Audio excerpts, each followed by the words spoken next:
मैं और मानेसर, मैं और सचिन पायलट और बीजेपी और कांग्रेस, 2020 का कांग्रेस की सरकार का संकट और बीजेपी के नेताओं के बयान और उसमें बार बार अशोक गहलोत का आना और अशोक गहलोत से सवाल पूछना, सवाल के जवाब में अशोक गहलोत की ओर से बार बार मानेसर को याद दिलाना।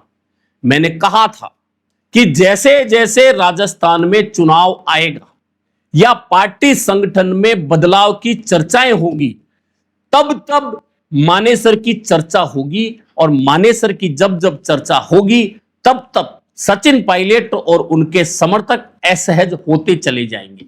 अब आज फिर वही चर्चा आ गई। अब आज चर्चा का कोई विषय नहीं था, लेकिन चर्चा आ गई। अंबेडकर जयंती पर आपको ध्यान है, अंबेडकर जयंती डीडवाना में जब अशोक गहलोत गए, वहां अंबेडकर पर चर्चा होनी थी, लेकिन वहां भी मानेसर की याद ताजा करवा दी। उसके बाद में कांग्रेस ओबीसी एडवाइजरी काउंसिल की बैठक दिल्ली में हुई।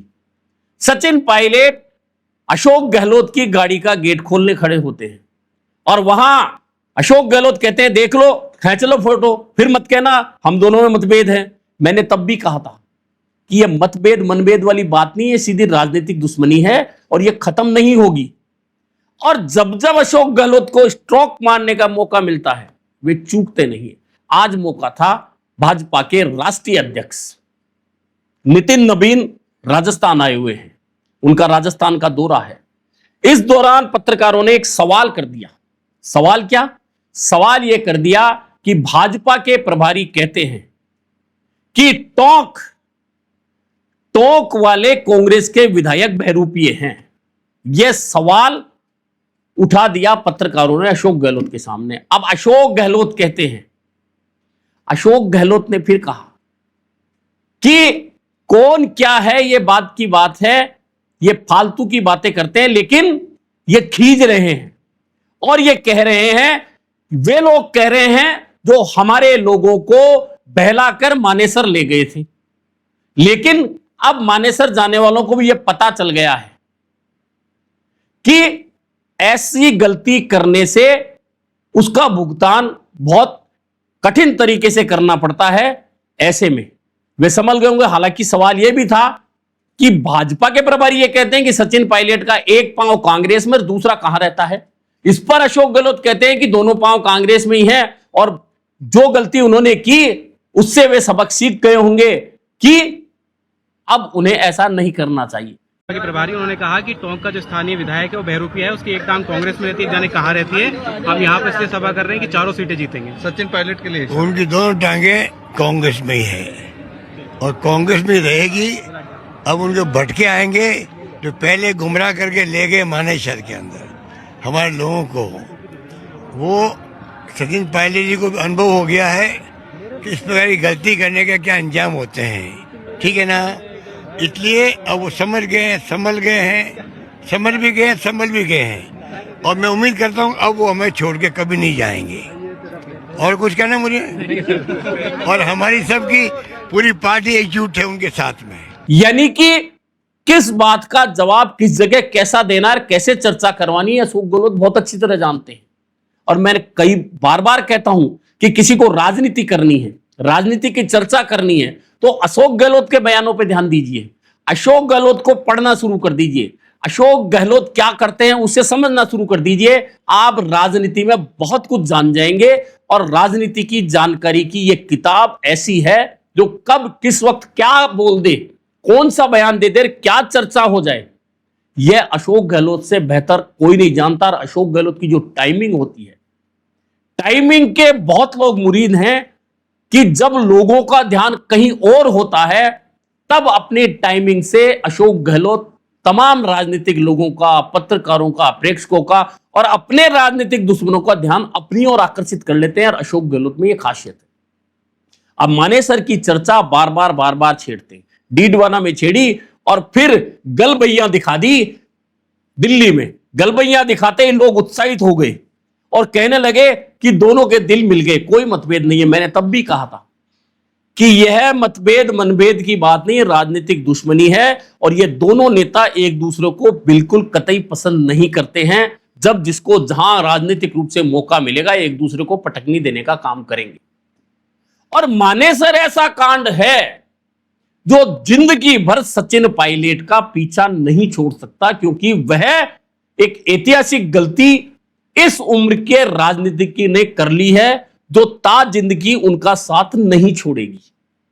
अब यह अलग बात है कि वे कांग्रेस के राष्ट्रीय महासचिव हैं, तमाम जगह स्टार प्रचारक बनाकर घुमाया जाता है, और इस चक्कर में सचिन पायलट के समर्थक बड़े उत्साहित हो जाते हैं, उत्साहित होकर पोस्ट डालते हैं, स्टार प्रचारक बना लिया, अशोक गहलोत को कहीं नहीं भेजा, अशोक गहलोत को पूछा नहीं। लेकिन अशोक गहलोत 2 दिन कलकत्ता में गए हुए हैं प्रचार करने कांग्रेस का, उन्हें स्टार प्रचारक की जरूरत नहीं, चेहरा बहुत बड़ा है। लेकिन मानेसर अशोक गहलोत बहुत अच्छी तरह से जानते हैं कि कांग्रेस की अब जो राजनीति इस समय चल रही है उसमें आने वाले दिन बदलाव के दौर के हैं।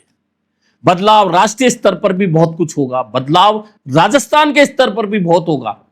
अब कहां कहां किस किस नेता को क्या एडजस्ट मिलेगा, लेकिन एक बात तय है कि अशोक गहलोत जो चाहेंगे 2028 विधानसभा का जब चुनाव आएगा, वे बहुत अच्छी तरह जानते हैं कि या तो मुझे मौका मिलेगा या मैं जो चाहूंगा उसको मौका दिलाऊंगा। यह बात अगर कोई नहीं मानता तो 2028 में मेरा यह वीडियो संभाल के रखिएगा, आपको याद आएगा कि क्या कहा था मैंने।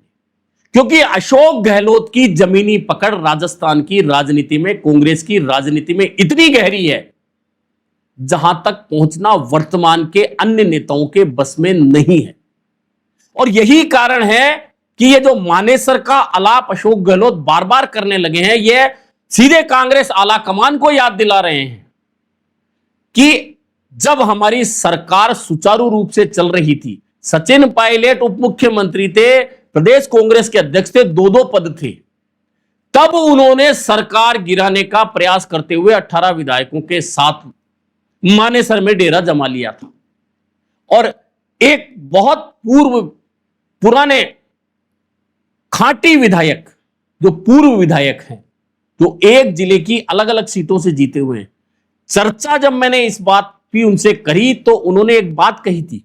उन्होंने कहा था कि जो गांधी परिवार, जिसे मैं जानता हूं, इंदिरा गांधी वाला परिवार, इंदिरा गांधी, चाहे राजीव गांधी, चाहे सोनिया गांधी, और अब राहुल गांधी और प्रियंका गांधी, मैं जानता हूं अगर यह इंदिरा गांधी खानदान का खून है वर्तमान गांधी परिवार में की रगों में, तो वह इस गलती को जिंदगी भर नहीं भूलेगा कि उनकी कांग्रेस की सरकार को गिराने के लिए किसी ने प्रयास किया और उसे अब आगे बड़ा मौका दे दिया जाए। यह बात उन पूर्व विधायक ने कही थी। इसका मतलब बहुत साफ है कि अगर यह बात सच होती है तो फिर सचिन पायलट के लिए आगे क्या चांस हैं। वे पार्टी के नेता रह सकते हैं, वे पार्टी के महासचिव रह सकते हैं, वे पार्टी के सांसद भी बन सकते हैं, वे पार्टी के सरकार आने पर मंत्री भी बन सकते हैं, उप मुख्यमंत्री भी बन सकते हैं। लेकिन लड़ाई तो मुख्यमंत्री की है। उस वक्त भी सचिन पायलट को मुख्यमंत्री बनना था, लेकिन मुख्यमंत्री बनने के लिए विधायकों का समर्थन चाहिए। जब विधायक दल की बैठक 2018 में हुई थी, तब सचिन पायलट के पास में या सचिन पायलट की पैरवी करने के लिए इतने विधायकों की संख्या नहीं थी। ऐसे में मुख्यमंत्री नहीं बने, उप मुख्यमंत्री बने।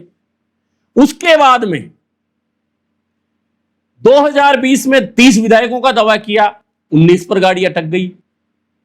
फिर सितंबर 2022 में विधायक दल का घटनाक्रम, जिसमें विधायकों ने अलग से मीटिंग की, उस दिन सचिन पायलट के पास विधायकों की संख्या घटकर 14 हो गई।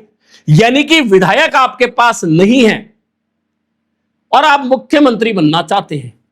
अब इसके लिए सचिन पायलट कौन सा रास्ता चुनेंगे 2028 से पहले, यह बात की बात है। यह भविष्य के गर्भ में छिपा हुआ सवाल है जिसके जवाब बाद में मिलेंगे। लेकिन फिलहाल तो मानेसर और सचिन पायलट और अशोक गहलोत और बीजेपी के नेता और फिर सचिन पायलट, कहानी सारी इर्द गिर्द यहां घूमती रहेगी 2028 के चुनाव तक। वो चुनाव का क्या परिणाम होगा, कांग्रेस की क्या स्थिति होगी, बीजेपी की क्या स्थिति होगी, कांग्रेस का उस वक्त प्रदेश का नेतृत्व कौन कर रहे होंगे, किसके नेतृत्व में चुनाव लड़ा जाएगा, कौन चुनाव समिति का अध्यक्ष होगा, कौन प्रभारी होगा, कौन दिल्ली में कितनी पकड़ साबित कर पाएगा, ये तमाम बातें उस वक्त देखी जाएंगी। लेकिन ये तय मान के चलिए कि सचिन पायलट की ओर से की गई मानेसर की गलती ना तो लोग भूल पाएंगे, और अगर भूलने की कोशिश करेंगे तो अशोक गहलोत अपने बयानों के जरिए बार बार याद दिलाकर सचिन पायलट का वह घाव पूरे देंगे जो उन्हें बार बार परेशान करता है। और इस परेशानी में सचिन पायलट कौन सा कदम उठा लें, यह देखना सबसे महत्वपूर्ण होने वाला है। लेकिन मानेसर कांड कांग्रेस की राजनीति का एक अमर कांड हो चुका है, जिसके जरिए अशोक गहलोत बार बार कांग्रेस की नसों को दबाते रहते हैं, और इन नसों को दबाने से कई नेताओं का दर्द उभरता है, और अशोक गहलोत बिना किसी पद के होने के बावजूद पूरी कांग्रेस की हलचलों को तेज कर देते हैं।